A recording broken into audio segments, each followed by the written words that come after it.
Hello नमस्कार दोस्तों, मैं एक के साथ आपका स्वागत करता हूँ एक नई इंटरेस्टिंग यूट्यूब वीडियो पर।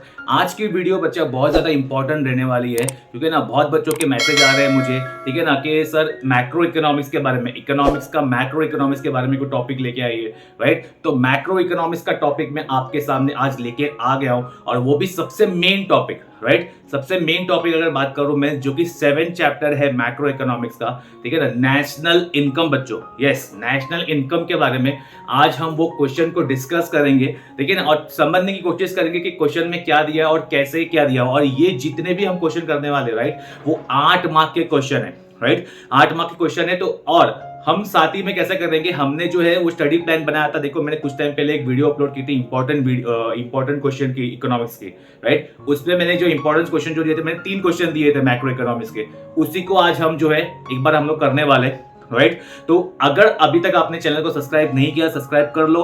टेलीग्राम चैनल पे ज्वाइन नहीं हुए तो चैनल पे ज्वाइन कर लो, क्योंकि उस पे रेगुलरली पीडीएफ, नोट्स, क्विज वगैरह चल रहे हैं, राइट। वहां से आप जाके लाभ उठा सकते हो, ठीक है बच्चा।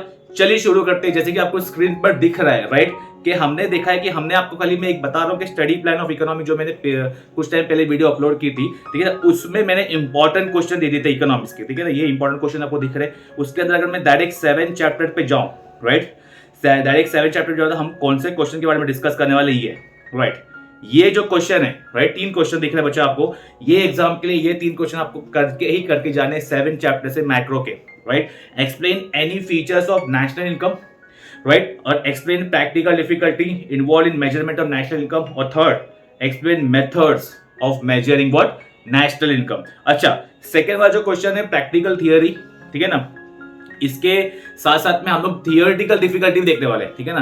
प्रैक्टिकल वाला जो क्वेश्चन है वो ऑलरेडी लास्ट ईयर 2024 में, राइट, आ चुका है। तो इस बार चांसेस बनेंगे कि थियोरी वाला क्वेश्चन आए इसीलिए हम लोग थियोरी वाला क्वेश्चन भी आज कवर करेंगे, ठीक है ना। तो क्विकली बिना टाइम वेस्ट किए, ठीक है ना, और नोट्स इतने इजी है बच्चा, वो आपको वो नोट्स के अंदर जो है आराम से आप उसको जो है कट टू कट लिखा हुआ है, राइट, और उसके अंदर एग्जाम्पल भी लिखे हैं ताकि आपको बेटर में समझ में आए। आई कोशिश करते हैं। देखिए, मैंने आपके लिए नोट्स, ये नोट्स का जो लिंक है आपको पीडीएफ चैनल पे मिल जाएगा बच्चा, ठीक है ना, आप वहां से जाके भी डाउनलोड कर सकते हो। ओके, जैसे कि आपको स्क्रीन पर दिख रहा है बच्चा, देखो यहाँ पे दिख रहा है स्क्रीन का, अगर मैं जूम आउट करूं, ठीक है ना, फर्स्ट क्वेश्चन जो आ रहा है, जैसे आपको मैंने बताया था, फर्स्ट क्वेश्चन जो आ रहा है features of national income, right. Features of national income की अगर बात करूं मैं, तो बहुत है। सबसे पहले हमको समझना है कि नेशनल इनकम मतलब क्या। नेशनल इनकम मतलब बच्चा क्या, नेशनल इनकम मतलब अगर मैं एक वर्ड में बोलूं, नेशनल इनकम, देश का इनकम, क्या, देश का इनकम, ऐसा इनकम जो देश में रहने वाले लोग, ठीक है ना, लोग जो है अपने इनकम कमा रहे हैं और उसका जो है कोई सर्टेन परसेंट जो है इनकम गवर्नमेंट को दे रहे हैं, वो पैसे को बोलेंगे हम लोग नेशनल इनकम, राइट। और देखो, हर एक क्वेश्चन में इसमें मीनिंग लिखा हुआ है नेशनल इनकम का। हम लोग लाइन टू लाइन जाते हैं, समझने की कोशिश करते हैं आराम से। ये वीडियो को आप 1.25 की एक्स पे जो है स्पीड बढ़ा दो, ठीक है ना। ये थोड़ी सी वीडियो लंबी हो सकती है, बट बच्चा एक ही वीडियो में आपके सब डाउट क्लियर हो जाएंगे। मैं आपके लिए ये कोशिश कर रहा हूं, ठीक है ना। तो मेरे प्यारे बच्चों, लेट्स स्टार्ट। देखो यहाँ पे क्या लिखा हुआ है, national income is one of the important subject matter of macro economics, ठीक है ना, मैक्रो इकोनॉमिक्स का पार्ट है, हमको जैसे कि पता है, राइट। अभी the total income of nation is called national income. Total income मतलब बताना मैं आपको, पूरे देश का जितना भी इनकम मिला के अगर बात कर रहे हैं उसको बोलेंगे हम नेशनल इनकम। नेशन का मतलब क्या होता है, कंट्री, ठीक है ना, देश होता है, राइट। उसके बाद में in real term national income is the flow of goods, यहां से मिलन करना है बच्चा, हर एक क्वेश्चन में हमको ये सेंटेंस लिखना है, ठीक है ना। National income is the flow of goods and services produce in an economy during a year, ठीक है ना। एक साल के अंदर जितना गुड्स और सर्विसेज प्रोड्यूस हो रहा है, उसको बेचने के बाद जितना अमाउंट मिल रहा है, वो अमाउंट को बोलेंगे national income. Features are as follows, ठीक है बच्चा। फीचर्स का बच्चा यहाँ पे शॉर्ट कोड लिया हुआ है, ठीक है ना। शॉर्ट कोड आपको दिख रहा है कि VMMNNFF, ठीक है ना। आप इसकी तरह से, इसके जरिए आपको शॉर्ट कोड को आप याद कर सकते हो ताकि आपको आसानी हो जाए याद करने में। Let's start with the feature number 1। यहां लिखा हुआ है value of only final goods and services. बच्चा, हमको जैसे पता है नेशनल इनकम में जब नेशनल इनकम कैलकुलेट होता है, राइट, तो उसमें हमेशा हमको फाइनल गुड्स और सर्विसेज ही वहां पे जो है कैलकुलेट करते हैं, राइट। फाइनल गुड सर्विस के अलावा और कोई भी गुड सर्विस कैलकुलेट करते नहीं। डन। देखो यहाँ पे लिखा हुआ है while calculating national income only the final goods and services produced in an economic is taken into account. दिख रहा है? The value of intermediate goods or raw material are not considered. समझ में आ रहा है बच्चा? This is done with to avoid double counting. अभी देखो यहाँ पे इंटरमीडिएट गुड्स का मतलब क्या है और डबल काउंटिंग का मतलब क्या है? देखिए यहाँ पे एग्जांपल भी दिया हुआ है बच्चा. अगर तुम्हें यहाँ पे अगर शर्ट बनाना है, when while estimating the production of shirt, there is no need to separately consider the value of cotton as it already included a price of shirt. समझ में आ रहा है? जैसे कि आपको शर्ट, जैसे मैंने आपकी शर्ट पहन के रखी है, राइट? ये शर्ट को बनाने से पहले, राइट, ये शर्ट सबसे पहले कॉटन के शीट में होगा, राइट? कॉटन के शीट में होगा तो उसको बाद में क्या, कॉटन के शीट का भी कुछ ना कुछ वैल्यू होगा, राइट? वो कॉटन के शीट को उन्होंने कन्वर्ट किया है शर्ट में. Are you getting? कॉटन के शीट को उन्होंने कन्वर्ट किया है शर्ट में. तो हमको जब वैल्यू हम निकालेंगे शर्ट का, तो हम लोग कॉटन का वैल्यू फिर से कैलकुलेट नहीं करेंगे. कॉटन का वैल्यू तो ऑलरेडी इस शर्ट में क्या हो गया, इंक्लूडेड है. ठीक है ना? अगर हमने कॉटन का वैल्यू भी इंक्लूड किया तो वो हो जाएगा डबल काउंटिंग. समझ में आ रहा है? और डबल काउंटिंग वाला सिस्टम नेशनल इनकम में इनपुट होता नहीं है. समझ में आ रहा है बच्चा? चलो आगे देखते हैं. First point I think clear है. ठीक है, नेक्स्ट पॉइंट देखते हैं. Macro economic concept. यस, हम लोग यहाँ पे क्या पढ़ते हैं बच्चा, मैक्रो, क्योंकि नेशनल इनकम की बात हो रही तो ये ऑब्वियसली मैक्रो इकोनॉमिक कॉन्सेप्ट. और मैक्रो इकोनॉमिक क्या करता है? मैक्रो इकोनॉमिक स्टडी करता है एज अ होल, पूरे नेशन को स्टडी करता है. ये एक इंडिविजुअल की स्टडी नहीं होती है, क्योंकि नेशन, एक वर्ड आ गया नेशन की जहां तक बात हो रही है तो यहाँ पे जो भी चीज हो रही है ये ओवरऑल इन अपने कंट्री के अंदर हो रहा है. ठीक है ना? पर्टिकुलर कंट्रीज के अंदर हो रहा है. इसके लिए मैक्रो इकोनॉमिक कॉन्सेप्ट बनेगा. नेशनल इनकम रिप्रेजेंट द, ठीक है ना, income of the economy as a whole rather than of the individual, hence it is a macro economic concept. Simple. ठीक है ना? थर्ड पे देखते हैं मनी वैल्यू. बहुत इंपॉर्टेंट चीज है बच्चा, हमेशा याद रखना मैक्रो इकोनॉमिक्स हमेशा और हमेशा मनी वैल्यू में ही, मनी के मॉनेटरी वैल्यू में ही कैलकुलेट किया जाएगा. मनी की वैल्यू के सिवा और कोई वैल्यू में कैलकुलेट किया जाएगा नहीं, मतलब पैसे के तौल पे. ठीक है ना? पैसे में ही तोला जाएगा. नेशनल इनकम को हमेशा कैलकुलेशन होगा वो मनी में ही होगा. मनी ओरिएंटेड ये ऑब्जेक्टिव के लिए भी याद रखना आप लोग. ठीक है ना? क्या लिखा हुआ है? National income is always expressed in monetary value. It represent only those, ठीक है ना, those goods and services which are exchange for what? money, which are exchange for money. ठीक है? सिंपल है बच्चा. नेक्स्ट पॉइंट पे आते हैं हम लोग. Net aggregate value. Net aggregate value का मतलब क्या है? National income includes the net value of goods and services produce. It does not include depreciation cost, that is wear and tear of capital asset. समझ में आ रहा है? मतलब क्या बोल रहा है यहाँ पे, जितना भी जो है, राइट, डेप्रिसिएशन का हमको कॉस्ट इंक्लूड करना नहीं है. समझ में आ रहा है बच्चा? जो भी यहाँ पे असेट है, यहाँ पे असेट कैलकुलेशन होगा वो नेट वैल्यू पे होगा. नेट वैल्यू का मतलब क्या होता है? जब ग्रॉस से हम नेट पे आते हैं, अकाउंट्स का एक टर्म है, राइट? जब ग्रॉस से हम नेट पे आते हैं तो हमको माइनस एक्सपेंस करना पड़ता है. तो नेशनल इनकम में ऐसा बोला गया है कि जब हमको ग्रॉस से नेट पे आना है, राइट, हमको जब ग्रॉस से नेट पे आना है तो हमको माइनस एक्सपेंस के तौर पर डेप्रिसिएशन करना है. मतलब यहाँ पे एक्सपेंस को ही डेप्रिसिएशन माना है, राइट? मतलब क्या बोल रहा है कि एक्सपेंस और इक्वल टू डेप्रिसिएशन इक्वल बताया, तो यहाँ पे हमको डेप्रिसिएशन करके ही हमको जो है नेट वैल्यू मिलेगा. मतलब अपना डेप्रिसिएशन को इंक्लूड करते नहीं. ठीक है? देखो आगे लिखा हुआ है, यहाँ पे क्या लिखा हुआ है देखो बात में बच्चा. नेट, नेक्स्ट पॉइंट आ रहा है नेट इनकम फ्रॉम अब्रॉड. हमको यहाँ पे नेट इनकम फ्रॉम अब्रॉड, देखो यहाँ पे दो चीज लिखी हुई है.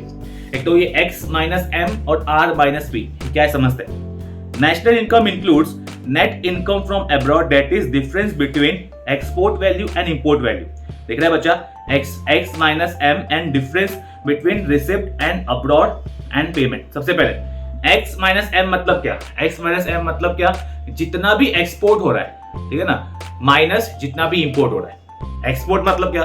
जब गुड्स यहां से बाहर जाएगा, ठीक है ना, तो हमारे पास पैसे आएंगे, राइट? और इंपोर्ट मतलब क्या? जब हम गुड्स को यहां से, क्या गुड्स हम क्या कर रहे हैं, मंगा रहे, राइट, तो हमको पेमेंट देना पड़ेगा, राइट? सपोज करो कि हमने क्या पे लिखता हूं, फॉर एग्जांपल हमने जो है 100 का जो है एक्सपोर्ट किया, ठीक है ना, 100 का एक्सपोर्ट किया और हमने जो है तो 80 का जो है इंपोर्ट किया, ठीक है ना, तो डिफरेंस कितना बचा?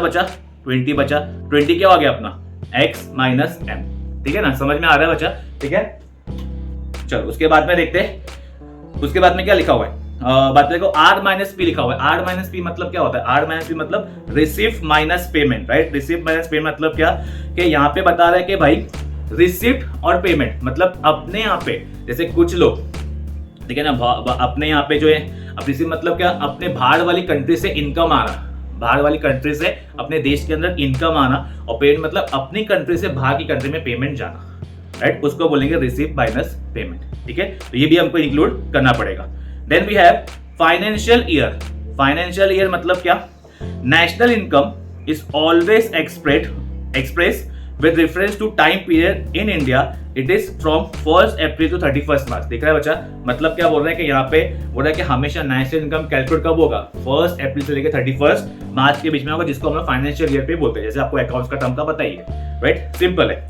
और ठीक है, नेक्स्ट पॉइंट आ रहा है फ्लो कॉन्सेप्ट, ठीक है ना? फ्लो कॉन्सेप्ट क्या बोल रहा है? National income is a flow concept as it shows the flow of goods and services produced in an economy during a year। समझ में आ रहा है बच्चा? तो ये 7 पॉइंट है अपने, ठीक है ना? 7 पॉइंट है। आई होप कि आपको क्लियर है, समझ में आ जाएगा। अपना एक क्वेश्चन जो है अपना ये वाला हो चुका है, जिसको अपन बोल रहे हैं features, right? Features of national income. समझा बच्चा? चलो उसके बाद देखते हैं हमारा जो नेक्स्ट क्वेश्चन था, ठीक है ना? नेक्स्ट क्वेश्चन हमने मेथड्स देखा था, मेथड्स ऑफ नेशनल इनकम। और मेथड्स की जब बात कर रहा हूं बच्चा, यहाँ पे मेन क्वेश्चन है, राइट? यहाँ पे जरा अच्छा ध्यान देना। मेथड की जब बात कर रहा हूं तो यहाँ पे 3 मेथड की बात हो रही है, आउटपुट मेथड, इनकम मेथड और एक्सपेंडिचर मेथड। क्या क्या? Output, income, expenditure. 8 मार्क वाले सवाल है बच्चा, अच्छे से देखेंगे, ठीक है ना? फर्स्ट मेथड आ रहा है आउटपुट मेथड, यही बहुत मोस्ट इंपॉर्टेंट मेथड है, ठीक है ना? ये अलग से भी क्वेश्चन में वाइज पूछ सकते हैं हम लोग, ठीक है ना? तो अच्छे से देखते हैं, ट्राई करें समझने का हम लोग। सबसे पहले बच्चा देखो ये वाला फिर से मैं रीड नहीं कर रहा हूं, क्योंकि यहाँ पे ये वाला देखो, ये तो मीनिंग है, राइट? तो अपना टाइम वेस्ट ना हो, इसके लिए यहाँ से यहाँ तक जो है मीनिंग जो ऑलरेडी अपन ने देखा, जो फीचर्स में देखा ना, सेम टू सेम मीनिंग है, नेशनल इनकम का।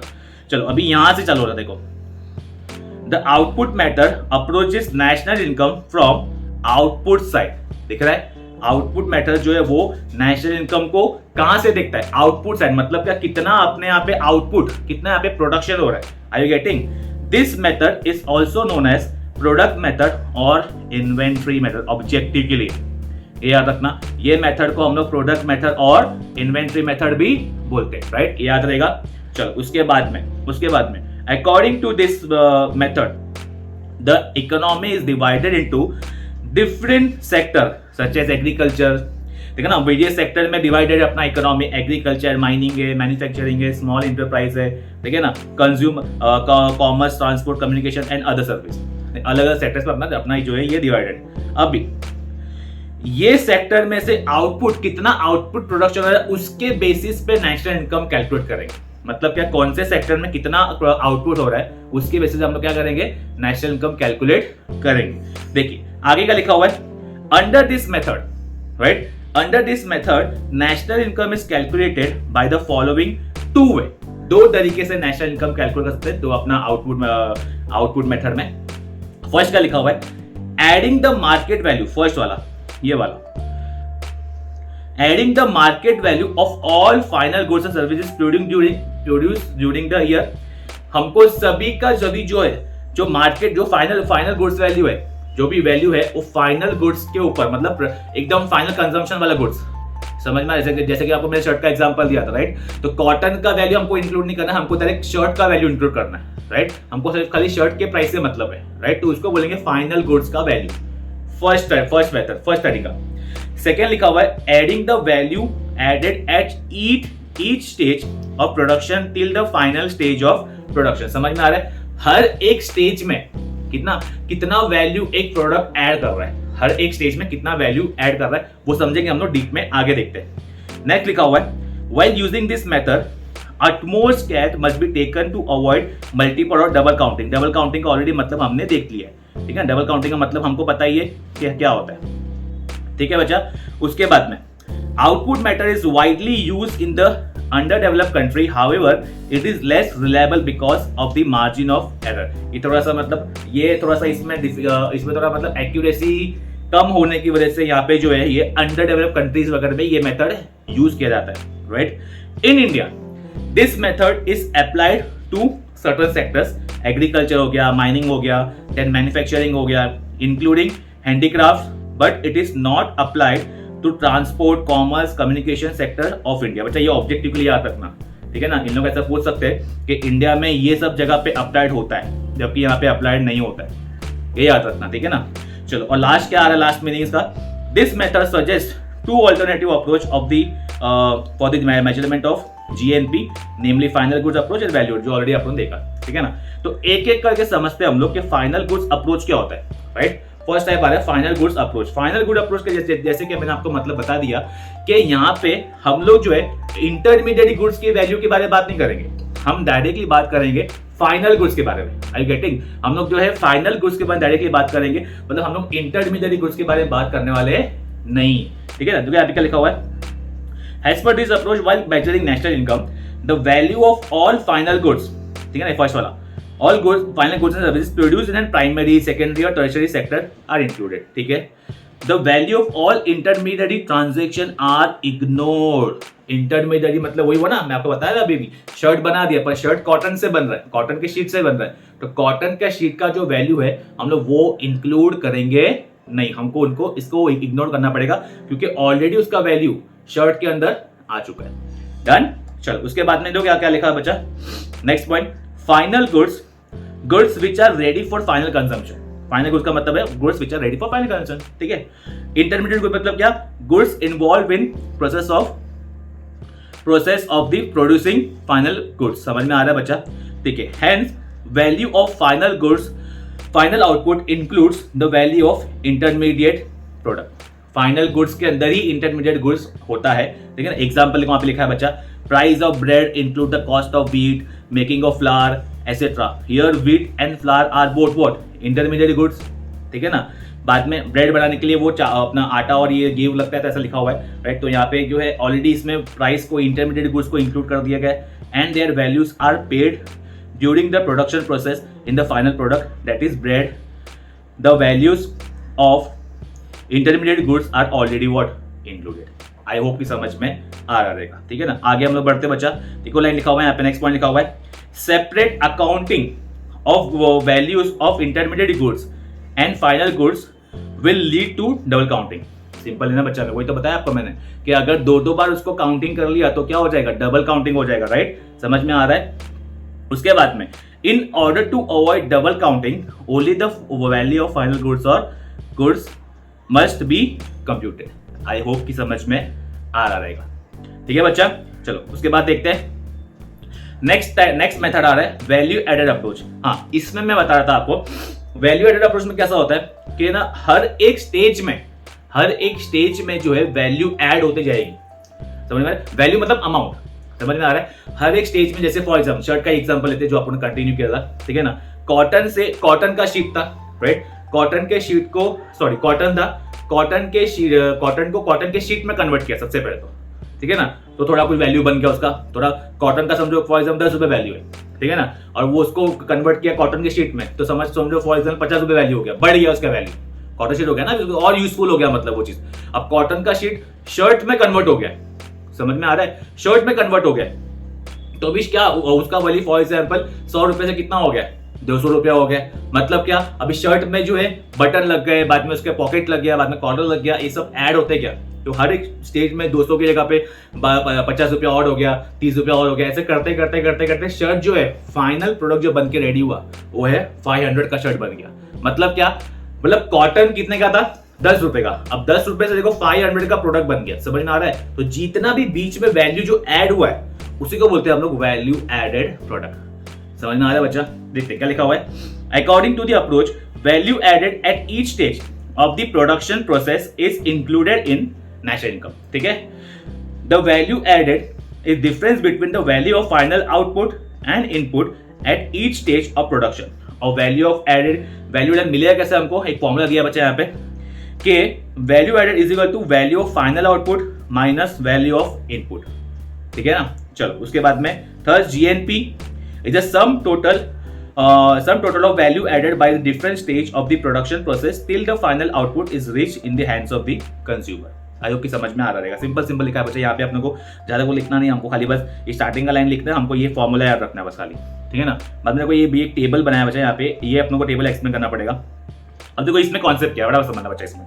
अब इसमें एक प्रोडक्शन स्टेज दिया हुआ है, वैल्यू ऑफ आउटपुट दिया है, इनपुट दिया है और वैल्यू एडर दिया हुआ है, समझ में आ रहा है, ठीक है ना। अभी देखो इसमें क्या दिया हुआ है, कॉटन की, सबसे पहले कॉटन जो मैंने एग्जांपल लिया था वो ये कॉटन का इनपुट की अगर बात करो तो इनपुट 0 था, जब इनपुट करने टाइम पे तो 0 वैल्यू था, ठीक है ना। कॉटन बन के जब रेडी हो गया तो उसका वैल्यू हो गया 150 रुपया, 150 हो गया, ठीक है ना। वही 150 जो रुपीज जो है 150 का जो इनपुट किया कॉटन को, कॉटन से क्या बन गया, यान बन गया। यान में यान कितने का बन गया, 250 रुपए का बिक रहा है। मतलब क्या, सबसे पहले स्टेज में 150 का वैल्यू ऐड हुआ था और सेकंड वाले स्टेज में 100 का वैल्यू आउट हुआ। देखो ना अपना फॉर्मूला देखो ना बच्चा, क्या था, value of final output minus value of input, value of final output, ये वाला value of output minus value of input, समझ में आ रहा है। तो 250 माइनस 150 ये कितना हो गया, 100 हो गया। सेम 250 का यान हो गया रेडी। अब यान को जो है हम लोग ने इनपुट किया किसमें, क्लॉथ बनाने के लिए, तो 250 का डाल दिया, पूरा ऐसा इनपुट कर दिया और बाद में उसका जो है क्लॉथ बन के रेडी हो, वो बिका कितने में, 400 में, समझ में आ रहा है। और 400 का फिर से हम लोग ने क्या किया, हमने क्लॉथ बना के हमने जो है इनपुट कर दिया और वो 400 का जो क्लॉथ था उसका वो शर्ट बन के रेडी हो गया जो कि बिका 500 में। बट हमको ये इससे मतलब नहीं, हमको इसका डिफरेंस से मतलब बचा। ये देखा जाएगा, इसको हटा दो एक बार में। देखो यहाँ पे जो 150 माइनस 0 150, 250 माइनस 150 100, 400 250 150, 500 400 100, ठीक है ना। ऐसे करते करते 500 हो गया। समझ में आ रहा है बच्चा, समझ में आ रहा है। इसका अभी देखो ये भी समझना, हमें याद रखना कि जो वैल्यू एडेड का टोटल, ये वाला टोटल ऑफ आउटपुट का टोटल सेम होना चाहिए। तो मतलब आपका सम या आंसर राइट है, ठीक है बच्चा। ये भी एक ट्रिक समझ लेना। चलो आई होप कि आपको समझ में आ गया रहेगा। देखो यहाँ पे ये पूरा समझाया हुआ है बच्चा, इसको बाद में एक बार आप रीड कर लेना, समझ में आ जाएगा आपको। आई होप कि समझ में आ गया रहेगा। चलो बच्चा अभी देखो यहाँ पे लिखा हुआ है, अभी आउटपुट मेथड है तो इसके कुछ ना कुछ थोड़े बहुत प्रिकॉशंस है, राइट। प्रिकॉशन लेने पड़ेंगे। प्रिकॉशन मतलब कैसे, जब हम आउटपुट मेथड फॉलो करते हैं तो कुछ ना कुछ जो है गलतियां होती रहती है, राइट। तो हमको उसका चीजों का ख्याल रखना पड़ेगा और ख्याल रखने के लिए सर्टेन पॉइंट्स लिखे हुए, राइट। पॉइंट लिखने के लिए भी अगेन बोल रहा हूँ बच्चा, ये प्रिकॉशन वाला जो क्वेश्चन है ना, ये अलग से भी पूछते हैं हम लोग 4 मार्क के लिए, राइट। तो ये भी अच्छे से करना है हमको। तीन मेथड है, तीनों के 3 अलग अलग प्रिकॉशन है। और प्रिकॉशन का एक आपको एक ट्रिक बता दूं, सब पॉइंट सिमिलर ही है, ठीक है ना। आप देखोगे आपको समझ में आ जाएगा। Let's start. देखो फर्स्ट तो आप लिखा है बच्चा, क्या लिखा हुआ है, explain the precaution of taken by the what output method, ठीक है ना। अभी output method approach national income from the output side, it also known as product method, inventory method, जो हमने पढ़ा वही पढ़ रहा हूं मैं, ठीक है। This method suggest 2 alternative approach of measurement, namely final goods approach, value added, जो हमने पढ़ा वही लिखा हुआ है, सेम मीनिंग लिख दिया बच्चे पे। लिखा है while estimating, last line important, while estimating national income by output method following precaution should be taken, ठीक है ना। अब प्रिकॉशंस क्या है बच्चा, 7 पॉइंट है, आराम से देखते, इजी है, एकदम इजी है, एकदम पपलू है, आराम से देखेंगे। Consider value of final goods and services, ठीक है ना। आपको बताइए हमको क्या करना है, हमको सिर्फ और सिर्फ क्या करना है, फाइनल गुड्स और सर्विस का ही वैल्यू को इनपुट करना है, कंसीडर करना है नेशनल इनकम के काउंटिंग में, ठीक है ना। हमको इंटरमीडिएट गुड्स का जो इनपुट करना नहीं है, ठीक है बच्चा। आगे का लिखा हुआ है, देखो यहाँ पे लिखा हुआ है, in order to avoid double counting only value of final goods and services must be taken into account, ठीक है। नेक्स्ट लिखा हुआ है, consider value of goods for self consumption. अब देखो इसमें लिखा हुआ है, एक पॉइंट समझना बच्चा है, सेल्फ कंजम्पशन मतलब क्या। सपोज करो कोई फार्मर, ठीक है ना, वो कोई सटन जो अपने खेत में जो राइस वगैरह उगा रहा है, ठीक है ना। अब वो अपने घर के लिए भी वो खेती में से उगाए हुए राइस ही लेके आएगा ना, क्या मार्केट जाके लेके आएगा। सिंपल है, जो उगा रहा है उसमें से ही सर्टेन अमाउंट जो है वो रख लेगा, ठीक है ना। अब वो जिसकी बात हो रही है, अब समझना क्या लिखा है, consider value of self consumption, estimated value of goods produced for self consumption is included in national income. This value is estimated by the guesswork. समझ में आ रहा है, मतलब क्या है, वो गुड्स फॉर एग्जाम्पल अगर मैंने 100 किलो, समझो फॉर एग्जाम्पल 100 किलो जो है मैंने जो है अपना राइस जो है उगाया, राइट। 100 किलो में से 10 किलो अपने पास रख लिया, ठीक है ना। अभी 90 किलो में मार्केट में बेच के आया, ठीक है ना। तो 90 किलो का सर्टेन प्राइस है, तो वो 10 किलो का मुझे एग्जैक्ट प्राइस नहीं पता है, समझ में आ रहा है, क्योंकि वो तो मैंने अपने पास पहले रख लिया ना, वो कंजम्पशन करने के लिए रखा हुआ है मैंने, तो उसका प्राइस हम लोग जो है लमसम यानी कि गैस वर्क से करेंगे। समझ में आ रहा है बच्चा।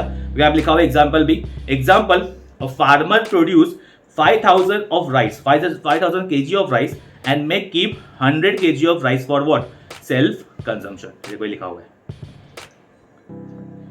ठीक है बच्चा। चलो नेक्स्ट लिखा है कि हमको प्रिकॉशन लेना है, हमको देखना है, डिडक्ट करना है indirect tax and add subsidy. Indirect tax deduct करना है, सब्सिडी ऐड करना है। इनडायरेक्ट टैक्स डिडक्ट करना है, सब्सिडी ऐड करना है। इनडायरेक्ट टैक्स डिडक्ट करना है, सब्सिडी क्या करना है, ऐड करना है, याद रखना ऑब्जेक्टिव के लिए भी। Indirect tax include market price are to be deducted while subsidy given by the government should be added for accurate estimation of the national income। ये प्रिकॉशन भी देखना है, ठीक है ना। सब्सिडी मतलब कंसेशन होता है जो गवर्नमेंट के द्वारा दिया जाता है, ठीक है ना। एलपीजी गैस वगैरह पे मिलता रहेगा, ठीक है। बहुत सारे कॉलेज के स्टूडेंट को देखो कंसेशन पास मिलता है रेलवे की तरफ से, ठीक है ना। कंसेशन का मतलब होता है सब्सिडी, राइट। एनीवेज चलो आगे देखते हैं। Consider change in the price level, क्या लिखा हुआ है देखते हैं।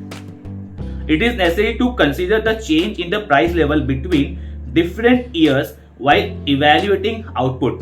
That is, inflation, deflation should be taken into account. मतलब क्या, एक प्रोडक्ट के प्राइस में, ठीक है ना, कितना उतार चढ़ाव हो रहा है उसको भी कंसीडर करना पड़ेगा। देखो आप लिखा है ना, इन्फ्लेशन और डिफ्लेशन के तौर पे। इन्फ्लेशन मतलब राइज ऑफ प्राइस, पता है आपको। डिफ्लेशन मतलब फॉल ऑफ प्राइस, ठीक है ना। प्राइस के जो ऊपर और नीचे होने की वजह से क्या इफेक्ट हो रहा है वो प्रोडक्ट के ऊपर, वो प्राइस लेवल के बारे में ध्यान रख के इसको इंक्लूड करना पड़ेगा। चलिए आगे देखते हैं। यहाँ क्या करना है हमको, add export and deduct what, import. Export हमको ऐड करना है और डिडक्ट हमको ये क्या करना है, इंपोर्ट डिडक्ट करना है, ये याद रखना। डिडक्ट डेप्रिसिएशन ऑलरेडी हमने देख लिया है, ठीक है। और लास्ट वाला पॉइंट आ रहा है, इग्नोर सेकेंड हैंड गुड्स। दिख रहा है, सेकेंड हैंड गुड्स इग्नोर क्यों करना है, मुझे आप बताओ, कमेंट करके बताओ जरा मुझे, ठीक है ना। कमेंट करके बताओ एक सेकंड हैंड गुड्स इग्नोर क्यों करना है, मुझे बताओ। आपको पता है ये चीज, अभी ये मैंने बताया था, स्टार्टिंग में मैंने बताया था एक चीज, ठीक है ना। 2 सेकंड का मैं पॉज देता हूं। सेकंड हैंड गुड्स क्या हो गया बच्चा, सेकंड हैंड गुड्स तो ऑलरेडी उसका वैल्यू इंक्लूडेड हो चुका है ना। अगर सेकंड हैंड गुड्स का वैल्यू फिर से लेंगे, राइट, तो वो क्या हो जाएगा, डबल काउंटिंग, राइट। जिन लोगों ने कमेंट किया उसका आंसर राइट है, ठीक है बच्चा। चलिए, तो ये 7 क्या थे, प्रिकॉशन थे आउटपुट मेथड के। आई होप कि समझ में आ गया। एक मेथड अपना हो चुका है, राइट बच्चा। देखो अभी नेक्स्ट मेथड जो आ रहा है, ठीक है, नेक्स्ट मेथड जो आ रहा है वो इनकम मेथड आ रहा है और एक्सपेंडिचर मेथड आ रहा है, ठीक है ना। ये एकदम सिंपल है, ठीक है, इनकम मेथड और एक्सपेंडिचर मेथड। अब इनकम मेथड में हमको समझना है, राइट। इनकम मेथड में क्या समझना है बच्चा, देखो स्टार्टिंग का तो सेम जो लिखा हुआ सेम ही है। Income, national income is one of the important subject matter of macro economic. यहाँ से लेके जो है ये सेम ही है, मीनिंग वो सेम मीनिंग है, ठीक है ना। फिर से हम टाइम वेस्ट नहीं करेंगे। इनकम में डायरेक्टली आते हैं इसको। इनकम मेथड का मतलब क्या है, अब समझना है इसको बच्चा। This method approach national income from the distribution side. Distribution side के तरफ से जो है ये वाला नेशनल इनकम कैलकुलेट होता है। अब डिस्ट्रीब्यूशन साइड का में एक और चीज लिखा है बच्चा, बहुत इंपॉर्टेंट चीज है। It is also known age factor cost method. Factor cost दिमाग में आते ही, सुनते ही आपको क्या नाम याद आता है, लैंड, लेबर, कैपिटल, एंटरप्रेन्योर। याद आ रहा है, लैंड, लेबर, कैपिटल, एंटरप्रेन्योर या एंटरप्रेन्योर व्हाटएवर, वो 4 चीज समझ में आ रहा है। मतलब क्या हो रहा है, फैक्टर कॉस्ट पे कमाए हुए इनकम, ठीक है ना, उन पे रिवॉर्ड क्या मिलता है वो भी पता है आपको, ठीक है ना। Rent, wages, interest, profit. Rent, wages, interest, profit. क्या मिलेगा अपने को, लैंड पे क्या मिलेगा, रेंट मिलेगा। लेबर को क्या मिलेगा, वेजेस मिलेगा। लैंड, लेबर, कैपिटल पे क्या मिलेगा, इंटरेस्ट मिलेगा, ठीक है ना। और एंटरप्रेन्योर क्या मिलेगा, प्रॉफिट। तो मतलब क्या बोल रहा हूं, जिन लोगों का फैक्टर ऑफ प्रोडक्शन से काम हो रहा है, ठीक है ना, उन लोगों को वो जो कमाए हुए पैसे, कमाई हुई इनकम, ठीक है ना, उनके द्वारा कमाई हुई इनकम, वो सभी इनकम को, देश की इनकम को, देश में लोग जितने भी लोग वैसा इनकम कमा रहे, ठीक है ना, वो सभी के इनकम को क्या करना है, जमा करना है। उसी को हम लोग बोलेंगे इनकम मेथड। देखो आगे लिखा हुआ है, under this method national income is calculated by adding up the income payment received by all the citizen of the country in a particular year. समझ में आ रहा है बच्चा, एक पर्टिकुलर ईयर में कितना जो ऐड हो रहा है सबका मिला के इनकम, उसके बारे में बात हो रही है, ठीक है। It means income that accrued all factor of production in the form of rent, wages, interest and profit all are added together. बता दिया मैंने आपको। Hence, however, income received in the form of transfer payment are ignore. अच्छा, transfer payment ignore क्यों होता है वो आगे आपको बताता हूं मैं, ठीक है ना। यहाँ पे देखो एक पॉइंट लिखा हुआ है, ट्रांसफर पेमेंट जो है वो इग्नोर करना रहता है, ठीक है ना, आगे आएगा पॉइंट। चलिए आगे देखते हैं। 6 पॉइंट लिखा हुआ है, हाँ अच्छा, data pertaining to income is obtain from different source. ये वाला जो डेटा है हमको कहाँ से मिलता है बच्चा? इनकम टैक्स रिटर्न रिपोर्ट्स हो गया, बुक्स ऑफ अकाउंट्स हो गया, एस्टिमेटेड स्मॉल इनकम, यहाँ से हमको डेटा मिल जाता है, right. GNP can be treated as the sum of the factor income earned by undertaking economic activity on part of resources owner and it is reflected in the production output process given any time। ये खाली read कर रहे हैं तो कोई important नहीं है। Next important बच्चा, इसका अगर सिंबॉलिकल बोलूँ, ठीक है ना, सिंबॉलिकल की बात करें तो ये यहाँ पे लिखा हुआ है, इसका फॉर्मूला टाइप बोलो अगर मैं, तो GNP इनकम मेथड का जो अपना एग्रीगेट्स है उसको GNP बोलते हैं, नेशनल ग्रॉस नेशनल प्रोडक्ट। तो नेशनल इनकम जो उसका फॉर्मूला बन जाएगा बच्चा R + W + I + P। ये तो पता ही आपको, रेंट इंटरेस्ट वेजेस, अपना रेंट इंटरेस्ट रेंट वेजेस उसमें मिल रहा है ना, आपको रिवॉर्ड मिल रहा है ना, रेंट इंटरेस्ट प्रॉफिट वाला, ठीक है ना, ये हो गया। प्लस यहाँ पे लिखा है मिक्स MI मतलब mix income plus X - M + R - P। X - M और R - P मैंने आपको बता दिया था, ठीक है ना। X - M मतलब क्या है? नेट एक्सपोर्ट मतलब क्या? इंपोर्ट और एक्सपोर्ट। वो 100 और 80 वाला एग्जांपल माइनस करके 20 बच रहा है, तो 20 जो है वो इंक्लूड होगा, ठीक है ना। नेट रिसीव्ड फ्रॉम अब्रॉड मतलब क्या? R - P मतलब क्या? रिसीव्ड और पेमेंट मतलब क्या? कुछ लोग जो है अपने लोग जो है बाहर के कंट्री में रहे तो वहां से पैसा यहाँ पे बेचेंगे, राइट, और कुछ लोग बाहर के लोग यहाँ पे रहे तो यहाँ से पैसा बाहर भेजेंगे। तो जितना पैसा आया अपने देश के अंदर और जितना पैसा अपने देश में से गया, उन दोनों को हम लोग क्या करेंगे? माइनस करेंगे, ठीक है ना। इनकम रिसीव का मतलब होता है इनकम माइनस पेमेंट, तो आपको जो नेट आएगा वो इंक्लूड करेंगे हम लोग, ठीक है बच्चा।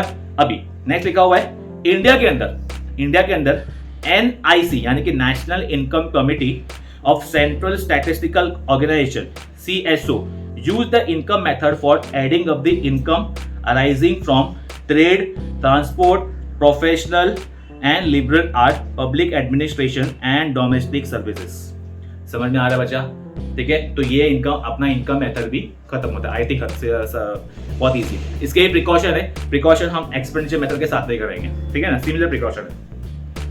एक्सपेंडिचर मेथड, थर्ड मेथड आ रहा है, important method. Under this method total expenditure incurred by society. Simple है बच्चा, सिंपल, एकदम सिंपल, ठीक है ना। ये वाले मेथड के अंदर जितना भी आप एक्सपेंस कर रहे हो, समझ में आ रहा है, जितना भी आप एक्सपेंस कर रहे हो बाय इनकर्ड बाय सोसाइटी मतलब क्या? समाज में लोग जो कितना खर्चा कर रहे हैं उन सबको क्या करना है? देश का जो खर्चा जो हो रहा है वो सबको क्या करना है? साल भर खर्चा हमको क्या करना है? एक्यूमुलेट यानी कि जमा करना है। और वो सर्टेन एक्सपेंस को बोलेंगे हम लोग, ये मेथड हम लोग यूज किया एक्सपेंडिचर मेथड का, national income calculated by expenditure method. समझ में आ रहा है? तो क्या लिखा हुआ है? Under this method total expenditure incurred by society in a particular year, it's added together. It is also known as outlay method. समझ में आ रहा है? इसका एक और नाम है outlay method, ठीक है। Income can be spent either on consumer goods, बहुत सारे लोग जो होते हैं कंज्यूमर गुड्स पे पैसा खर्च कर रहे हैं और कैपिटल गुड्स पे पैसा खर्च कर रहे हैं। Under this method national income is calculated by adding, ये लाइन इंपॉर्टेंट, ये लाइन लिख के आना, by adding up of all consumption expenditure and investment expenditure made by individual firms as well as government during the year। यानी कि इनके द्वारा किए हुए खर्चे, साल में किए हुए खर्चे को एड अप करके जो अमाउंट आएगा उसको बोलेंगे हम लोग national income by expenditure method. I hope कि समझ में आ गया रहेगा। GNP, ठीक है ना, इसका ये फॉर्मूला है बच्चा, NI मतलब national income is equal to C + I + G, ठीक है ना, plus X - M + R - P। सबका एब्रीविएशन यहाँ पे लिखा हुआ है, देखो इन सब के बारे में ही देखो यहाँ पे एक शॉर्ट में एक्सप्लेनेशन किया है बच्चा, जो कि नेक्स्ट पैराग्राफ में ही है, राइट। उसको समझने की कोशिश करते हैं। सबसे पहला आ रहा है C, जो कि है प्राइवेट फाइनल कंजम्पशन एक्सपेंडिचर, मतलब हम और आप की बात हो रही है, राइट। हम और आप जो है ऑब्वियसली हम लोग एक्सपेंस करते हैं किन किन चीजों पे? ड्यूरेबल गुड्स पे या नॉन ड्यूरेबल गुड्स पे। समझ में आ रहा है? जब मैं नॉन ड्यूरेबल गुड्स की बात कर रहा हूँ, ठीक है, तो हम लोग क्या करेंगे? वहां पे लिखा है which are also immediate, which are use immediately, that is food. Perishable की बात कर रहा हूँ, मतलब ड्यूरेबल गुड्स की बात कर रहा हूँ, मतलब क्या हो गया? एग्जाम्पल है कार है, कंप्यूटर है, टेलीविजन है, एक्सेट्रा। और एक और लिखा हुआ है सर्विसेज की बात कर रहा हूँ बच्चा, like what? Transport service, medical service etcetera. I hope कि समझ में आ रहा रहेगा, ठीक है ना। समझ में आया तो बच्चा आप एक लाइक करो, ठीक है ना, और कमेंट करो। अगर आपको कुछ डाउट लगा तो वो भी कमेंट करते जाओ, ठीक है ना। चलो उसके बाद में देखो नेक्स्ट लिखा हुआ है आई, जो यार ये आपने देखा ना, हमने सी प्लस आई, इसी का हम लोग देख रहे हैं, इसी का हम लोग एक्सपेंशन देख रहे हैं, ये वाला सी प्लस आई प्लस जी, ठीक है। सी हो गया, आई हो गया। इन्वेस्टमेंट, इन्वेस्टमेंट मतलब क्या, सिंपल है बच्चा, gross domestic private investment expenditure, मतलब हम और आप के द्वारा किया हुआ इन्वेस्टमेंट, इंडिविजुअल के द्वारा किया हुआ इन्वेस्टमेंट, बिजनेसमैन के द्वारा किया हुआ इन्वेस्टमेंट, या अपने असेट को रिप्लेस किया हुआ, अपने पुराने बिजनेस को रिप्लेस कर रहा है, पुराने असेट को रिप्लेस कर रहा है, या कोई न्यू इन्वेस्टमेंट कर रहा है, किसी भी तरह का इन्वेस्टमेंट, उसको बोलेंगे इन्वेस्टमेंट खर्चा। मतलब सब खर्चे देख रहे हैं आप लोग, राइट। नेक्स्ट आ रहा है गवर्नमेंट का consumption and investment expenditure. Government कहां पे इन्वेस्टमेंट और खर्चा करती है, राइट। दो तरह की गवर्नमेंट खर्चा करती है, एक तो लिखा है गवर्नमेंट फाइनल कंजम्पशन एक्सपेंडिचर और एक है गवर्नमेंट इन्वेस्टमेंट एक्सपेंडिचर। कैसे? फाइनल कंजम्पशन की बात करें अगर, it refers to the expenditure on various administrative service like law and order हो गया, डिफेंस हो गया, एजुकेशन हो गया, हेल्थ हो गया, इस सब में भी गवर्नमेंट खर्चा करती है, राइट। और गवर्नमेंट इन्वेस्टमेंट एक्सपेंडिचर की बात करूंगा अगर, तो it refers to the expenditure on creating infrastructural facility like construction of roads, railways, bridge, dams, canal etcetera, मतलब इंफ्रास्ट्रक्चर की बात होगी, right. This facility are used by what business sector for production of goods and services. ठीक है बच्चा, I hope कि समझ में आ रहा रहेगा आपको। आई थिंक ये टॉपिक काफी सिंपल लग रहा रहेगा, ठीक है ना। मैं एकदम इजी वे में एकदम कोशिश कर रहा हूँ कि एकदम लेमैन लैंग्वेज में समझाऊं आपको, ताकि आपको आराम से आप जो एग्जाम में जाके आराम से इसको जो है लिख के आओ। चलो आगे देखते हैं हम लोग। एंड एक्स माइनस एम क्या है? एक्स माइनस एम जो ऑलरेडी आपको मैंने बोला वो ये, फिर भी हम लोग एक बार देख लेते हैं। एक्स माइनस एम मतलब net foreign investment, net export. It refers to difference between export and import of a country during period of एक साल, 1 ईयर। एक साल के अंदर कितना इंपोर्ट और एक्सपोर्ट हो रहा है उसके बारे में बात हो रही है। नेट रिसीव की बात करेंगे, रिसीव मतलब इनकम की बात हो रही है। It refers to the difference between expenditure incurred by foreigner on domestic goods and services, ठीक है ना, and expenditure incurred abroad by resident on foreign goods and services. मतलब क्या, वहां के लोग, ठीक है ना, फॉरेन कंट्री के लोग अपने कंट्री में आके जो खर्चा करते हैं, राइट, वो हमारे लिए क्या हुआ, इनकम हुआ। और हमारे लोग भी फॉरेन कंट्री में आके खर्चा करते हैं, वो उनके लिए क्या हुआ, इनकम हुआ, पर अपने लिए एक्सपेंस हुआ। Are you getting? उसको बोलेंगे एक्स आर माइनस बी। ठीक है बच्चा, अब देखो यहाँ पे एक कंक्लूजन दिया हुआ है, popular method of national income measurement लिखा हुआ है। 3 चीज लिखी हुई, ध्यान से देखते हैं। आउट ऑफ दिस 3 मेथड, ठीक है ना, the output method and income method are extensively used. Expenditure method is rarely used by any country because of practical difficulty. Practical difficulty बहुत है, इसके लिए एक्सपेंडिचर मेथड यूज किया जाता नहीं है, राइट। अभी इन एडवांस कंट्री जैसे कि कौन सा यूएसए हो गया, यूके हो गया, ठीक है ना, इनकम मेथड इज क्या बोलते हैं, पॉपुलर, ठीक है ना। और अभी इंडिया की बात करें अगर, in India the central statistical organisation यानी कि सीएसओ जो ऑलरेडी आ चुका था, adopt a combination of both output method and income method to estimate national income. अपने इंडिया में आउटपुट और इनकम मेथड के बारे के से ही नेशनल इनकम डिसाइड किया जाता है। आई होप कि आपको समझ में आ गया रहेगा, ठीक है ना बच्चा। प्रिकॉशन की बात करें, प्रिकॉशन हमने किया in the precaution income method और एक्सपेंडिचर मेथड का साथ में कर लेते हैं। देखो इनकम मेथड का क्वेश्चन यहाँ पे लिखा हुआ है, अलग से क्वेश्चन भी आ सकता है, तो इसका देखो फर्स्ट आ रहा है। अगेन बच्चा इसके साथ पॉइंट ये, राइट। अब इसमें क्या करना है हमको, क्या क्या इंक्लूड करना है, क्या क्या इग्नोर करना है, इसके बारे में बात हो रही है, राइट। फर्स्ट पॉइंट आ रहा है ignore transfer income and payment, ठीक है ना। हमको ट्रांसफर इनकम एंड पेमेंट को इग्नोर करना है। देखो यहाँ पे लिखा हुआ है ट्रांसफर इनकम और payment like scholarship, gifts, donation, charity, old pension, ठीक है ना, ये सब जो है शुड बी इग्नोर। सर ये इग्नोर क्यों करना है? इग्नोर इसीलिए करना है बच्चा क्योंकि इनकम है ना, किसी का इनकम है बट किसी का एक्सपेंस भी तो है। जैसे फॉर एग्जाम्पल अभी देखो यहाँ पे डोनेशन की बात करो या ओल्ड एज पेंशन की बात करो, पेंशन की बात करो, ठीक है ना।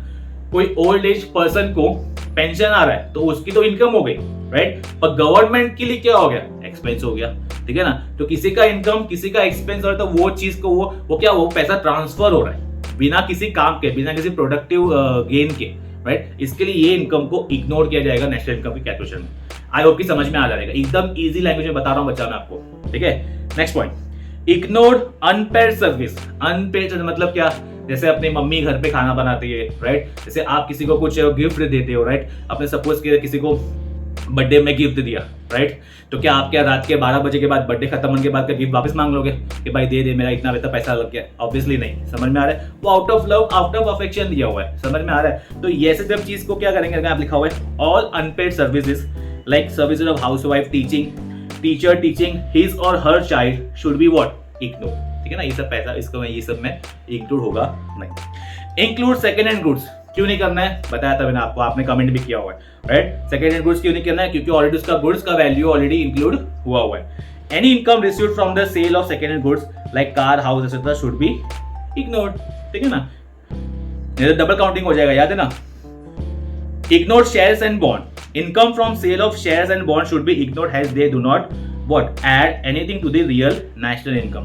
नेशनल इनकम के लिए उन लोग कोई ऐसा कुछ इमीडिएट इफेक्ट या जो है वो फायदा यूज नहीं कर रहे, इसके लिए वो शेयर्स और बॉन्ड्स का जो बॉन्ड से आया हुआ पैसा वो भी हम लोग इग्नोर करते हैं नेशनल इनकम में। Ignore revenue from direct tax. यहाँ पे क्या लिखा हुआ है? Public revenue to direct tax should be ignored as it is only a transfer of income. समझ में आ रहा है? डायरेक्ट टैक्स के इनकम को भी हम लोग इग्नोर करेंगे।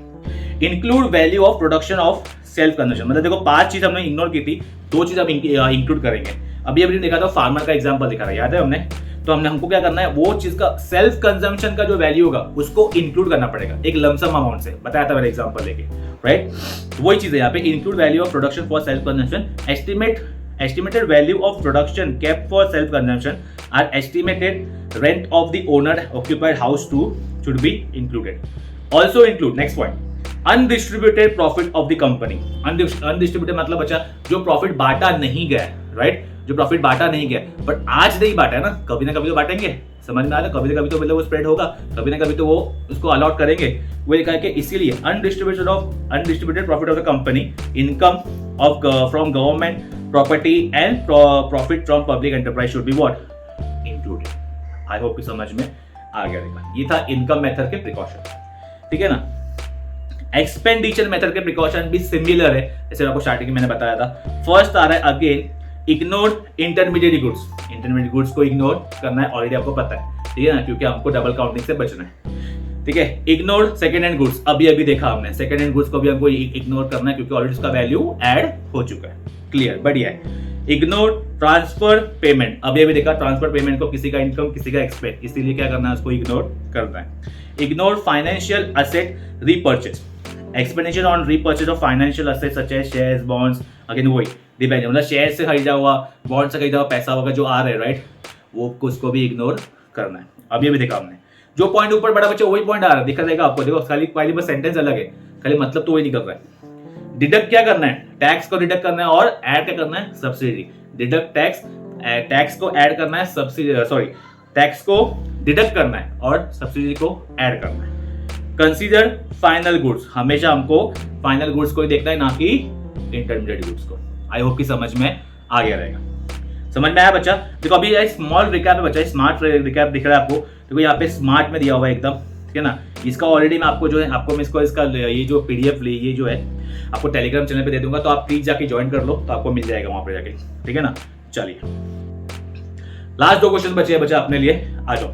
स्टेट थियोरेटिकल और conceptual difficulty in measurement of national income. आपको याद है मैं आपको अभी बताया था, हमने 2 क्वेश्चन, एक देखा था हमने प्रैक्टिकल डिफिकल्टी, पर मैं आपको यही बताया था कि प्रैक्टिकल डिफिकल्टी वाले क्वेश्चन जो ऑलरेडी आ चुका है 2024 में, तो हम लोग इस बार का चांसेस है कि थियोरिटी वाला है, राइट? तो अच्छे से समझते हैं उसको, और बहुत ही ईजी है, बहुत जो अभी प्रिकॉशन देखे ना वही पॉइंट है, ठीक है ना? आराम से देखेंगे, आराम से आ भी जाएगा। चलिए स्टार्टिंग का पॉइंट देखिए बच्चा। स्टार्टिंग का तो अगेन नेशनल इनकम का हमको मीनिंग लिखना है, फॉर्मेट याद रखना बोर्ड एग्जाम का।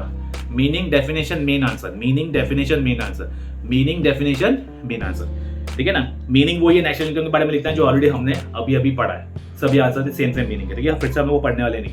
अगर आप देखोगे तो बच्चा देखो बहुत बार रिपीट हो चुका है। स्टेट थियोरेटिकल और कॉन्सेप्चुअल का 2 नाम है, ठीक है ना?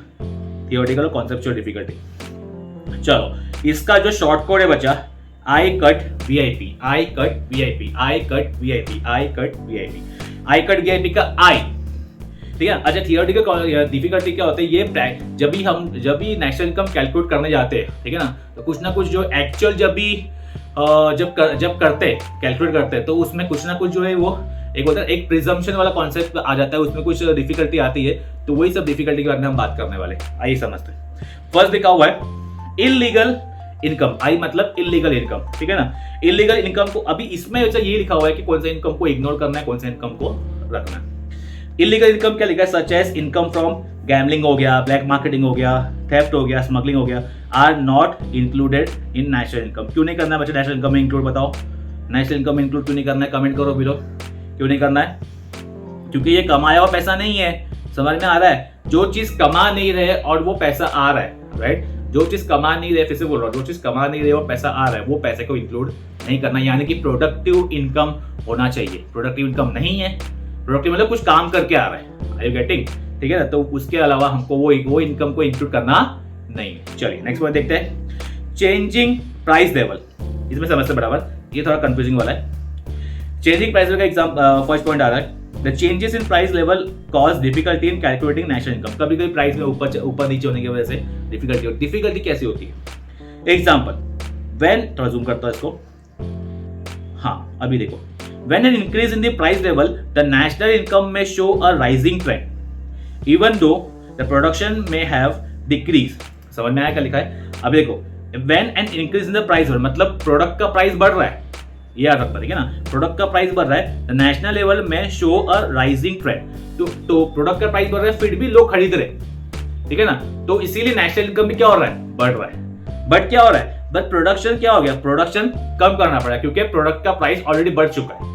समझ में आ रहा है कि नहीं आ रहा है। और उसका उल्टा next example, similarly if the price level falls, product का प्राइस कम हो रहा है, देन द नेशनल इनकम में show a decreasing trend. Product का प्राइस कम हो गया है तो भी लोग खरीद रहे, पर पैसा कम देना पड़ रहा है तो कम इनकम जनरेट होगा। समझ में आ रहा है। पर then trend even then there is a rise in the production. तो प्रोडक्शन प्राइस कम हो गया तो हमको क्या करेंगे, प्रोडक्शन में इंक्रीमेंट होगा। डन बच्चे, समझ में आ रहा है। सिंपल याद रखो कि प्राइस बढ़ेगा नेशनल इनकम बढ़ेगा, प्राइस गिरेगा नेशनल इनकम गिरेगा। चलो थर्ड पॉइंट देखते हैं, अनपेड सर्विसेज। जितने भी अनपेड सर्विसेज मैंने अभी बताया था आपको, ठीक है ना, out of sympathy, out of affection, out of love, ठीक है ना, वो इनकम को भी हम लोग क्या करेंगे, इनकम को इंक्लूड करेंगे नहीं। Only paid goods services and services are taken into account while calculating national income. However, there are number of unpaid services which are not considered in the national income estimate. Example, service of housewife and service of provided out of love, affection, mercy, sympathy, charity are not included in what? National income. I hope it clear है। Easy point है बच्चा, आ जाओ। I cut, बाद में T आ रहा है, cut का T, right. क्या आ रहा है, ट्रांसफर पेमेंट आया, वही वाला पॉइंट फिर से, किसी का इनकम तो किसी का एक्सपेंस, राइट। तो इसको क्या करेंगे हम लोग, आप ही मुझे बताओ, इसको इंक्लूड करेंगे कि नहीं करेंगे, ऑब्वियसली नहीं करेंगे, right. Whether the transfer payment such as scholarship, grants, ये सब लिखा हुआ है, पेंशन है, unemployment allowances should be included in national income or not is a major concern.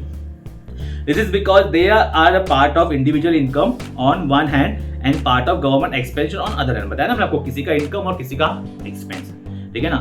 Hence their transfer payment are not included। Objective के लिए, true और false के लिए अच्छे से याद रखना चाहिए, नॉट इंक्लूडेड आएगा, ठीक है ना, बहुत बार पूछा हुआ ये। Next point, valuation of government services, ठीक है। Government provide several services, public services such as law and order, defence हो गया, ये सब सर्विस गवर्नमेंट प्रोवाइड करती है। इसका calculation, the calculation of this services has a market price is difficult. Government ने कितना खर्चा किया है वो एग्जैक्ट अमाउंट जान पाना थोड़ा डिफिकल्ट बन जाता है, राइट। तो इसीलिए ये वाले जो चीजें है, सर्विसेज है, इसके वैल्यू को भी इंक्लूड किया जाएगा नहीं। देखो यहाँ लिखा हुआ है, the calculation of this services at market price difficult, the real value of this is not known. तो ऑब्वियसली इसका सर्विस को इंक्लूड नहीं किया जाएगा। नेक्स्ट आ रहा है income of foreign firm. Foreign firm की इनकम को इंक्लूड करेंगे नहीं करेंगे, आओ समझते। According to IMF, income of foreign firm should be included क्यों, वजह देखो, in the national income of the country which the firm actually undertake the production activity. आई बात समझ में, मतलब क्या, जिस देश में, जिस धरती पे, जिस जमीन पर प्रोडक्शन हो रहा है, उस देश के अंदर नेशनल इनकम वो पर्टिकुलर कंपनी का काउंट होगा। समझा, चाहे वो फॉरेन कंट्री की कंपनी क्यों ना हो, पर अपने इंडिया में, अपने देश में, राइट, अपने जमीन पर प्रोडक्शन कर रही है तो उसका कमाया हुआ जो भी पैसा है अपने नेशनल इनकम में जाएगा। सेम वे अपनी कोई कंट्री है, बाहर है, तो अपना जो कमाया हुआ जो पैसा है, ठीक है, उसका वो काउंटिंग में वहां पे जाएगा। आई होप समझ में आ रहा रहेगा, ठीक है। जैसे कि आपको पॉइंट सब दिख ही रहे, राइट। देखिए आगे देखते हैं, नेक्स्ट लास्ट वन आ रहा है प्रोडक्शन फॉर सेल्फ कंजम्पशन। बताइए मुझे करना है कि नहीं करना है, ठीक है ना। Production for the product kept for self consumption by the farmer and other allied producer do not enter the market, hence it is not accounted for in the national income। समझ में आ रहा है, वो नॉट वाला ही है ना, ठीक है ना। अब जो एग्जैक्टली जो है हमको पता नहीं कि कितना अमाउंट है, तो उसको हमने इंक्लूड किया। नेक्स्ट आ रहा है बच्चा, नेक्स्ट क्वेश्चन आ रहा है, लास्ट क्वेश्चन है प्रैक्टिकल डिफिकल्टी, जो कि लास्ट टाइम पे आ चुका है, जैसे कि आपको बताया मैंने। प्रैक्टिकल मतलब एक्चुअल में नंबर्स वाइज डिफिकल्टी क्या हो सकती है, राइट। अगेन ये बहुत बार रिपीट हुआ है, 8 मार्क का क्वेश्चन है। ओके, इसका जो शॉर्टकट है बच्चा divide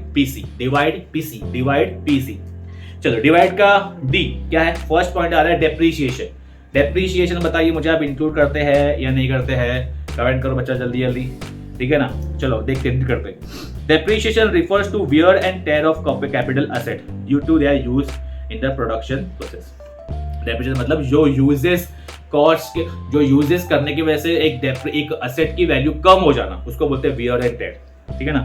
Since there are no uniform common और accepted standard rate of depreciation applicable to a various asset, हर कोई अपने हिसाब से ही डेप्रिसिएशन का रेट लगाते जा रहा है, क्योंकि डेप्रिसिएशन का एक स्टैंडर्ड जो रेट है वो डिसाइडेड नहीं है, ठीक है ना। और अगर अपने हिसाब से मैं अलग लगा रहा हूँ, मेरे बाजू वाला को दुकान वाला अलग लगा रहा है ये रेट ऑफ डेप्रिसिएशन का, तीसरा कोई अलग लगा रहा है, इसकी वजह से क्या हो रहा है, हमको नेशनल इनकम में जो एक्यूरेट अमाउंट मिलना चाहिए वो नहीं मिल पा रहा है। इसीलिए आगे क्या हो रहा है, it is difficult to make correct deduction for the depreciation. इसके लिए डिफिकल्टी ये भी आ रही है, क्योंकि सब लोग अपने अपनी मन की करते जा रहे हैं मर्जी। Next point illiteracy and ignorance. आइए, due to illiteracy and ignorance small producer do not keep an account of their production. छोटे मोटे व्यापारी की बात हो रही है बच्चा, छोटे मोटे व्यापारी जो होते हैं, ठीक है ना, उन लोगों को क्या मतलब है, पैसा आया पैसा गया, माल आया माल बिका, बस खलास खत्म फिनिश। समझ में आ रहा है। उसके अलावा उन लोग को इतना कोई बड़ा जो है लोग जो टैली में या अकाउंट्स में या उन लोग जो इतना कोई अकाउंट्स वगैरह मेंटेन रखते नहीं, अकाउंट्स मेंटेन नहीं रखते तो क्या होता है देखते हैं। As a result they are unable to give accurate information about the what quantity और वैल्यू ऑफ देयर आउटपुट, ठीक है ना। क्वांटिटी कितना बिका, कितना वैल्यू ऑफ आउटपुट प्रोडक्शन हुआ, वो सबका इंफॉर्मेशन उनके पास में है ही नहीं। नेक्स्ट आ रहा है बच्चा वैल्यूएशन ऑफ इन्वेंट्री। इन्वेंट्री का मतलब होता है स्टॉक, ठीक है ना। अब यहाँ पे बड़ा समझना, यहाँ पे बोल रहा है कि अगर आपने स्टॉक की गिनती करते समय, समझ में आ रहा है, या स्टॉक को कैलकुलेट करते समय कुछ मिस्टेक कर दिया, कुछ घपला कर दिया, तो आपका फाइनल आउटपुट में भी जो है गिनती जो है वो घपला हो जाएगा, ठीक है ना। इसको रीड करते फिर आपको मस्त एग्जांपल देता हूं। Inventory refers to raw material intermediate goods, semi finished and finished product in the stock of producer. If there is a mistake in measuring the value of inventory, then the value of final production will be incorrect। समझ में आ रहा है। Therefore, valuation of inventory requires careful assessment। assessment मतलब calculation, मतलब यहाँ पे यही बोल रहा है कि अगर आपका जो स्टॉक में गिनती आपका जो रॉन्ग हो गया, राइट, स्टॉक में करेक्शन है, आपका स्टॉक में आपने गिनती रॉन्ग कर दिया, तो आपका फाइनल आउटपुट भी रॉन्ग हो जाएगा। इसका एग्जांपल क्या मैं आपको बता रहा था, सपोज करो मैथ्स का कोई सम कर रहे हो, राइट, मैथ्स के सम में अगर आपने जो है 1 का 7 कर दिया, राइट, या 2 का 5 कर दिया, कुछ भी अमाउंट डाल दिया, राइट, एक्स वाई जेड एक अमाउंट भी बदल गया, तो अपना फाइनल आउटपुट यानी कि फाइनल आंसर क्या हो जाएगा, सबको पता है, रॉन्ग हो जाएगा। वैसी ही बात हो रही है यहाँ पे, राइट। तो नंबर्स में यहाँ पे छेड़छाड़ नहीं करनी है, ऐसे बोली, ऐसी बात हो रही है। चलो anyway, inadequate and unreliable data जो हमारे पास है वो उसके ऊपर हम ज्यादा डिपेंड नहीं हो सकते, ठीक है ना। The available data on production and cost related to crops, fishery, animal husbandry, forestry, construction सब लिखा हुआ है etcetera is inadequate and inaccurate specially in developing country. इनके रिलेटेड जो सेक्टर में नाम लिए, इनके रिलेटेड जो डेटा है अपने पास में वो इनएक्यूरेट है, रिलायबल नहीं है। किसी लोग ने ऐसे ही बोलते हैं एवे लिख दिया है, किसी ने पिकम पाकी कर दिया है, कुछ भी डेटा लिख दिया है, समझ में आ रहा है, मुझे काम मिला है, मैंने आलस के बारे में कुछ भी डेटा अपने मर्जी से मैंने लिख दिया है एक्स वाई जेड, तो इसके लिए हम उसके ऊपर डेटा डिपेंड नहीं कर सकते। Additionally data on unearned income, consumption and investment expenditure of rural and urban, ठीक है ना, urban population is also not available. Due to unavailability of data, it is difficult to estimate the actual size of the national income। Data ही बराबर नहीं है तो हम national income क्या करेंगे भाई, इल है, नहीं कर पाएंगे। नेक्स्ट पॉइंट, चलो नेक्स्ट देखते बच्चा। Difficulty in classification of working population, बहुत बढ़िया पॉइंट है। वर्किंग पॉपुलेशन का मतलब एक बेस्ट एग्जांपल आपको देता हूँ फार्मर का, ठीक है ना। फार्मर जो होता है वो आधे साल यानी कि 6 महीने की बात करूँ या 6 महीने अप्रॉक्स 6-7 महीने काम करता है किसी खेती बाड़ी, किसान है तो ऑब्वियसली फार्मिंग वगैरह, ठीक है ना। बाकी के टाइम क्या होता है, ठीक है ना, उसको वो ऑब्वियसली वो खेती बाड़ी नहीं करता है, तो वो क्या करता है, ऑब्वियसली कुछ बेरोजगार तो बैठने वाला नहीं है, कुछ ना कुछ और काम करता रहेगा, तो अलग जरिया, इनकम का जरिया जो है वो सोर्स ऑफ इनकम जनरेट करेगा। तो अपने कंट्री में कैसा है, अपने कंट्री में एक लोगों का स्पेसिफाइड सोर्स ऑफ इनकम नहीं है, लोग बहुत सारे मल्टीपल जॉब्स करते हैं, मल्टीपल काम करते हैं, तो उनका अलग अलग सोर्स ऑफ इनकम जनरेट होता है। तो एक सोर्स ऑफ इनकम से बोलना थोड़ा डिफिकल्ट बन जाएगा कि ये पर्टिकुलर पर्सन का ये सोर्स ऑफ इनकम से रेगुलर इनकम आ रहा है, ठीक है। आप समझते हैं, in India working population is not clearly defined. Example, Indian farmer are not engage in the agriculture throughout year, ठीक है ना, पूरे साल जो है उन लोग एग्रीकल्चर नहीं करते, सबको पता है। इन द ऑफ सीजन, ठीक है ना, they engage themselves in alternate occupation, कोई और काम करता है, मतलब कोई और। In such case, it is difficult to identify their income from particular occupation. Simple. चलो, next point. Existence of non-monetized sector. In India, there is the presence of non-monetized sector, especially in rural area. Small farmers exchange major part of their agriculture production for the goods and services. ये barter system के बारे में बात हो रही है, मतलब barter system आज भी चल रहा है, कुछ गांवों में तो आज भी चल रहा है, गुड्स के बदले गुड्स, याद आ रहा है, ठीक है ना, गुड्स के बदले गुड्स, मतलब तो इसमें तो कोई पैसे का कुछ लेन देन ही नहीं हुआ। अगर पैसे का लेन देन नहीं हुआ, खाली गुड्स के बदले गुड्स ही जो क्या हो रहा है, वो चीज अगर हुई तो भाई हम लोग यहाँ पे नेशनल इनकम कैसे कैलकुलेट करेंगे, क्योंकि नेशनल इनकम सर ने तो बताया था, नेशनल इनकम जो है वो मॉनेटरी वैल्यू यानी कि पैसे के वैल्यू पे डिपेंड होता है, राइट। देखो लास्ट लिखा हुआ है, it is excluded while counting national income, इसलिए भाई ये चीज को भाई एक्सक्लूड कर देते हैं। सेकंड लास्ट पॉइंट आपको बताइए, प्रॉब्लम ऑफ डबल काउंटिंग। बताइए आपको इंटरमीडिएट गुड्स को काउंट कर दिया तो क्या होगा बच्चा लोग, double counting. The greatest difficulty in calculating national income is that of the double counting. This difficulty arises because of the failure to properly distinguish between a final and intermediate product. Example, flour used by a bakery is an intermediate product and flour used by household is a final product, ठीक है ना, समझ में आ रहा है। चलो, capital gains and और लॉसेस, लास्ट पॉइंट है। कैपिटल गेन्स और लॉसेस होता क्या, सबसे पहले बच्चा, कैपिटल गेन मतलब क्या, सपोज करो एक सर्टन, सपोज करो ये प्रॉपर्टी, ये जो मेरा क्लास है तो ये इसकी प्रॉपर्टी है, राइट, ये मेरी क्लास फॉर एग्जांपल 30 लाख का प्रॉपर्टी, राइट। आज मैं 30 लाख में इसको खरीदा, ठीक है ना, आज से 2 साल 3 साल बाद में इसका सपोज प्राइस हो गया 40 लाख, 40 लाख हो गया, तो 10 लाख क्या हो गया, मुझे प्रॉफिट हो गया। तो जो मुझे प्रॉफिट है उसको बोलेंगे कैपिटल गेन, समझ में आ रहा है। ऑन द अदर हैंड, मैं एग्जांपल, सपोज मैंने एक नया न्यू ब्रांड मोबाइल फोन खरीदा, आज खरीदा, राइट, और 1-2 साल के बाद में उसको बेच दिया।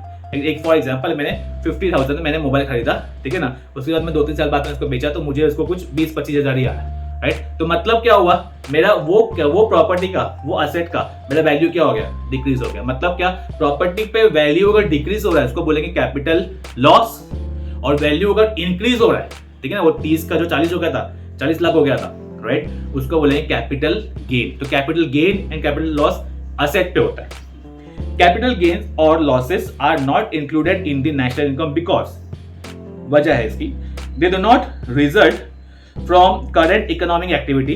These gains and losses accrued to the property owner due to increase and or decrease in the market value of their capital asset or change in the demand. मतलब देखो यहाँ पे एक वर्ड क्या बचा, यहाँ लिखा है कि ये इसके लिए नहीं करते क्योंकि ये करंट इकोनॉमिक एक्टिविटी नहीं है, ये करंट इकोनॉमिक एक्टिविटी नहीं है, ये होने वाला है या हो चुका है, टाइम हो चुका है, जो करंट एक्टिविटी हो रही है उसी को हम लोग इंक्लूड करते हैं। समझ में आ रहा है, इसीलिए हम लोग कैपिटल गेन्स और कैपिटल लॉस को इंक्लूड करते नहीं। तो बच्चा आई होप कि आपको ये तीनों नहीं 4 क्वेश्चन हमने किया बेसिकली, ठीक है ना। तो नेशनल इनकम का जो क्वेश्चन है पूरा आपको समझ में आ गया, इतना इजी लैंग्वेज में आपने किया, इतना डीप में किया हुआ है, राइट, इतना डीप में भी हो गया, इजी में भी हो गया, आपको एकदम अच्छे से मैंने समझा दिया है, राइट। इसको खाली ये नोट्स को एक बार आप गो थ्रू कर लेना, 1-2 बार गो थ्रू करें ताकि आपका ये नेशनल इनकम का जो टॉपिक है एकदम से उठ जाए, ठीक है ना, एकदम से अच्छे से हो जाए और आराम से एग्जाम में आप लिख के, क्योंकि 110% बच्चा नेशनल इनकम का क्वेश्चन तो दिखने वाला है, ठीक है ना। तो इसके लिए मैक्रो इकोनॉमी का बहुत बार रिक्वेस्ट आने की बाद इसके लिए मैंने जो ये वीडियो लेके आया हूँ, ठीक है ना। भले ही वीडियो थोड़ी सी लंबी हो चुकी है, पर आप इसको 1x 1.5 पे या 1.25 पे एक्स पे आप जो है इसको स्पीड लगा के अपने अकॉर्डिंगली देख सकते हो। ठीक है बच्चा, आई होप कि आपको वीडियो पसंद आएगी। ठीक है बच्चा, एक लाइक करो, एक कमेंट करो कि आपके कोई डाउट्स है तो, ठीक है ना बच्चा। कोई लाइक नहीं करता, लाइक किया कीजिए बच्चा, और कमेंट कीजिए आपको कोई डाउट्स है तो, ठीक है ना। लाइक करने से एक थोड़ा मोटिवेशन मिलता है कि आप लोग हमारी वीडियो देख रहे हो, राइट, हमारे वीडियो आप पसंद कर रहे हो, राइट, ठीक है ना। और कुछ रिकमेंड करना है तो आपको फीडबैक देता है वो भी कर सकते हो, एकदम it is open for you, ठीक है ना। आप मेरे ही बच्चे हो, ठीक है, मैं कोई बुरा मानने वाला नहीं, ठीक है ना। एनीवेज, अभी तक यहाँ पसंद है तो आप लाइक करो, फिर से बोल रहा हूँ मैं, सब्सक्राइब करो, चैनल को सब्सक्राइब नहीं किया है तो, ठीक है ना। मिलते हैं हम अपनी ऐसी अच्छी किसी वीडियो में। Till then bye bye, take care, Jai Hind.